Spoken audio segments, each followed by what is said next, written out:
Durante a Segunda Guerra Mundial, as caixas metálicas de munições se mostraram muito práticas tanto para o transporte e armazenamento de munições, quanto para o rápido emprego, principalmente nas armas automáticas, como a caixa de munições M1, em conjunto com a metralhadora Browning M1919. Mas apesar do sucesso, essas caixas apresentavam vários problemas estruturais e também de vedação contra a umidade. Então, após o fim da guerra, os norte-americanos iniciaram o desenvolvimento de uma nova caixa que resolvesse todos esses problemas. E, como diversos outros casos, acabaram se inspirando nos projetos do inimigo recém-derrotado, a Alemanha, que já utilizava há vários anos uma caixa para as munições das metralhadoras que era extremamente prática e eficiente, a caixa Patronenkasten 34.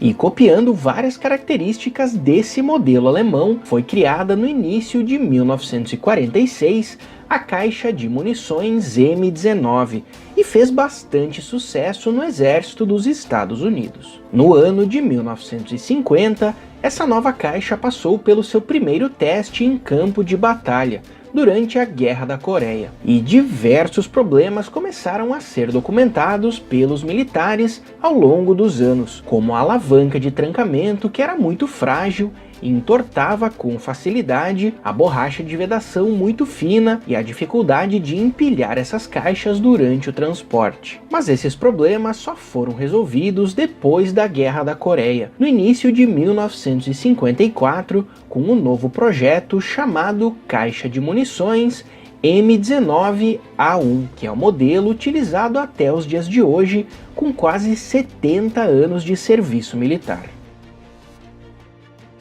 Além de ser extremamente robusta e reforçada para suportar até o pior dos cenários de combate, uma das prioridades durante o desenvolvimento dessa caixa foi a facilidade durante o transporte. O exército exigia um projeto que permitisse juntar o máximo de caixas possível em um veículo para o transporte até o campo de batalha, economizando tempo e combustível. Dessa forma, o projeto da M19A1 permite que muitas caixas sejam organizadas uma ao lado da outra, e a concavidade aqui na parte de baixo permite que elas sejam empilhadas com facilidade, de forma que a alça rebatida de uma se encaixe na concavidade da outra, dando mais estabilidade e reduzindo o movimento lateral entre as caixas. Durante a Guerra do Vietnã, as caixas M19A1 eram transportadas em 4 unidades dentro de uma caixa transportadora de madeira, e após chegarem até o depósito no campo de batalha,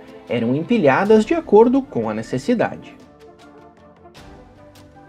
Exatamente! Essas caixas foram desenvolvidas para serem descartadas no campo de batalha após o uso. Por isso, o projeto exigido pelo exército era de uma caixa extremamente barata e fácil de produzir. Um projeto simplificado ao máximo, mas sem perder a qualidade e a robustez. Milhares de caixas podiam ser produzidas por hora nas fábricas, garantindo o abastecimento durante uma situação de emergência. Mas no campo de batalha, elas não eram descartadas pelos soldados, bem pelo contrário, elas eram utilizadas para outras funções, desde fogões improvisados até blindagem. Os soldados enchiam essas caixas de pedras e areia, empilhavam elas e fortificavam ainda mais as suas posições, em conjunto com os tradicionais sacos de areia.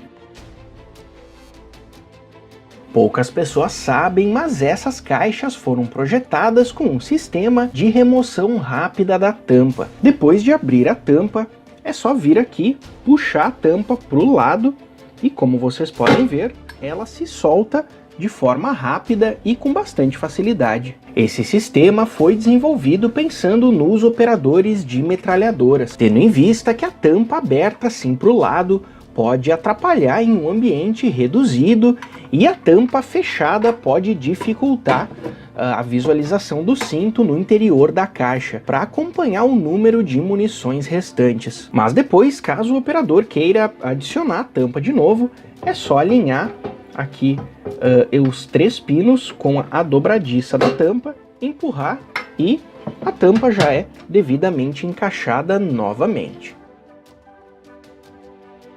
Ainda falando sobre a tampa, aqui na parte da frente das abas laterais, vocês conseguem ver que existe um pino prensado, um de cada lado da tampa, que ficam pressionando contra o corpo da caixa e até dificultam na abertura e fechamento dela. Mas sabia que é exatamente para isso que esse pino tá aqui? Esses dois pinos foram projetados para manterem a tampa da caixa entreaberta quando ela é solta. Dessa forma, elas podem ser deixadas nessa configuração para o rápido emprego dos soldados e também nas caixas que são utilizadas nas metralhadoras.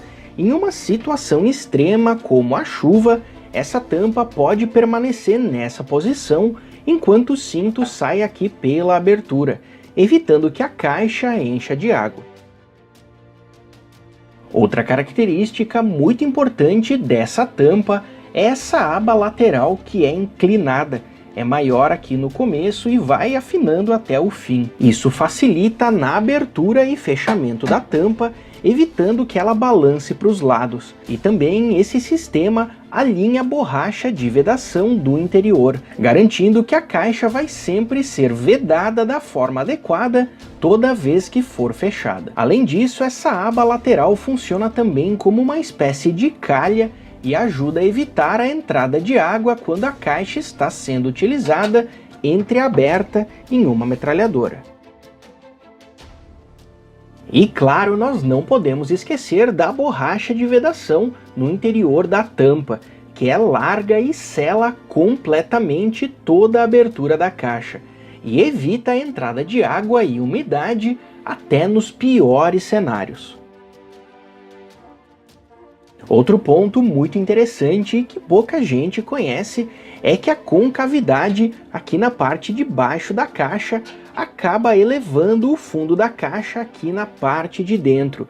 E isso também tem uma função bem importante. Essa faixa elevada na parte de dentro vai evitar que as munições encostem no fundo da caixa. E isso é importante caso um pouco de água acabe entrando na caixa quando ela estiver com a tampa entreaberta durante um combate na chuva. Dessa forma, as poucas gotas de água vão escorrer pelas laterais e empoçar no fundo, não tendo contato com as munições que estão elevadas.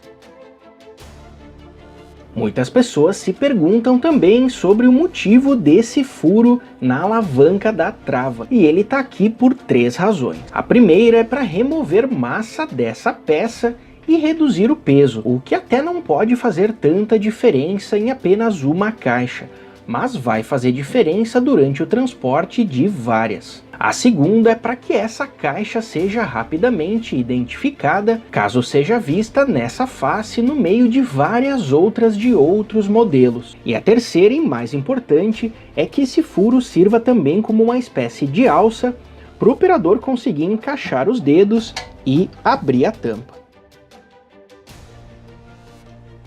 E para finalizar a nossa lista de 10 segredos das caixas de munições, vamos falar sobre essa pequena alça lateral que fica logo abaixo da trava. Essa alça tem 2 funções bem importantes. A primeira função dessa alça é permitir que a caixa possa ser arrastada com uma maior facilidade, tanto para remover ela de uma pilha de caixas, quanto para arrastar ela pelo chão durante o combate. Mas essa alça não é recomendada para o transporte da caixa devido à sua menor resistência. E a segunda e última função dessa alça é simplesmente facilitar a abertura da caixa. Enquanto uma mão agarra ela dessa forma, a outra agarra a trava e é só abrir. Dentre todas as diversas características desse tipo de caixa, a que mais chama a atenção são todas essas inscrições e símbolos na parte da frente. Vários números e letras que parecem não fazer o menor sentido. Esse monte de coisa aqui na frente, à primeira vista, é bem confuso e complicado. Mas por incrível que pareça, todas essas inscrições são informações simples, organizadas e extremamente importantes para a identificação do conteúdo da caixa. Dessa forma, qualquer soldado de qualquer país consegue identificar o conteúdo rapidamente e isso é bem importante em um cenário de guerra. Por isso a simplicidade das inscrições e a utilização de símbolos. Então bora começar desvendando esse mistério pela organização dessas informações. Todas as informações estão organizadas em 5 linhas. A primeira linha indica a quantidade de munições, a segunda o calibre e a sua aplicação, a terceira o tipo de embalagem dessas munições, a quarta os detalhes das munições e a quinta linha apresenta os detalhes do fabricante. Então agora que nós sabemos como essas informações são organizadas,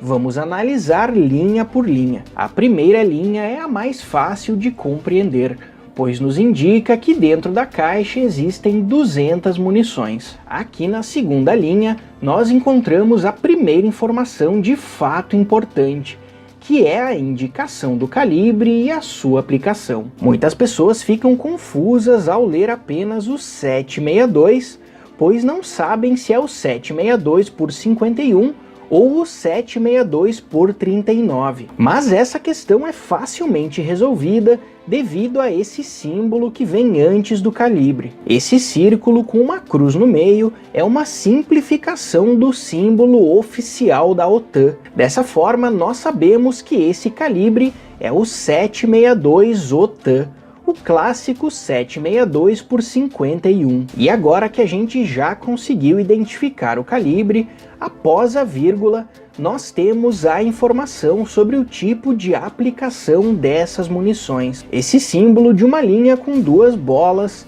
indica que as munições estão unidas por elos metálicos em formato de cinto. E a inscrição M13 indica o exato tipo de elo utilizado. Dessa forma, essa segunda linha nos indica que as munições da caixa são em 762 por 51 e são destinadas para o uso automático em metralhadoras, como as clássicas M60.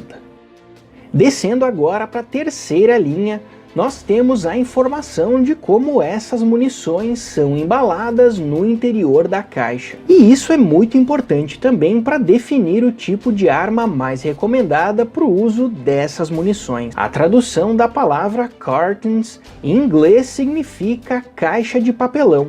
Isso indica que esses cintos de munições estão embalados em caixas de papelão. Nesse caso, as 200 munições eram divididas em 2 caixas de papelão, uma do lado da outra com 100 munições em cada cinto. Em seguida, logo após a vírgula, nós vemos outro símbolo também bastante importante, que é o símbolo da bandoleira. Isso indica que cada caixa de papelão está dentro de uma bandoleira de pano, com uma grande alça para que o soldado consiga rapidamente abrir essa caixa, vestir a bandoleira e já sair carregando mais munições. E essa configuração prática ficou muito famosa durante a Guerra do Vietnã entre os operadores da metralhadora M60. Descendo agora para a quarta linha, nós temos a informação sobre qual o tipo de munição utilizada e a disposição delas no cinto. Esse primeiro símbolo indica a presença de munições traçante do tipo M62. Em seguida, essa bola indica a presença de munições M80 tradicionais. Então, quando a gente interpreta toda essa linha, nós sabemos que existe uma munição traçante do tipo M62 a cada 4 munições tradicionais do tipo M80. E por fim, na quinta e última linha, nós encontramos a identificação do fabricante e o lote das munições. Essas 2 primeiras letras, L e C, indicam o código do fabricante, que nesse caso é o código da Lake City Ammunition Plant, uma fábrica estatal dos Estados Unidos dedicada para a produção de munições para o exército. Logo em seguida existe um número com uma letra. O número representa o ano de fabricação, que nesse caso é 2012, e a letra representa o mês de fabricação. Cada letra, do A até o M, representa um mês. Janeiro A, fevereiro B e assim por diante. Em seguida, os 3 próximos números indicam o lote, a letra S, o sufixo do lote, e os últimos 3 números, o interfixo do lote. E pronto! Agora esse monte de inscrições confusas ficaram mais fáceis de compreender. Nós sabemos que essa é uma réplica de uma caixa destinada para o transporte de 200 munições de 7,62 por 51, unidas através de um cinto com elos metálicos do tipo M13, e que a cada 4 munições M80 tradicionais existe uma munição traçante do tipo M62. Essas munições estão organizadas em 2 caixas de papelão contendo 100 unidades cada, e cada caixa está dentro de uma bandoleira de pano para facilitar o transporte e o rápido emprego. E aí, respondi as tuas dúvidas? Tu por acaso tem uma réplica ou uma original com esse tipo de inscrição? Quais são as informações da tua caixa?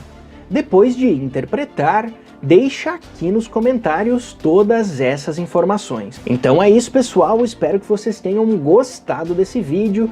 Se tu gostou, deixa um like, comenta aqui embaixo, manda para os teus amigos e, claro, não esquece de se inscrever aqui no canal. Então é isso e até a próxima!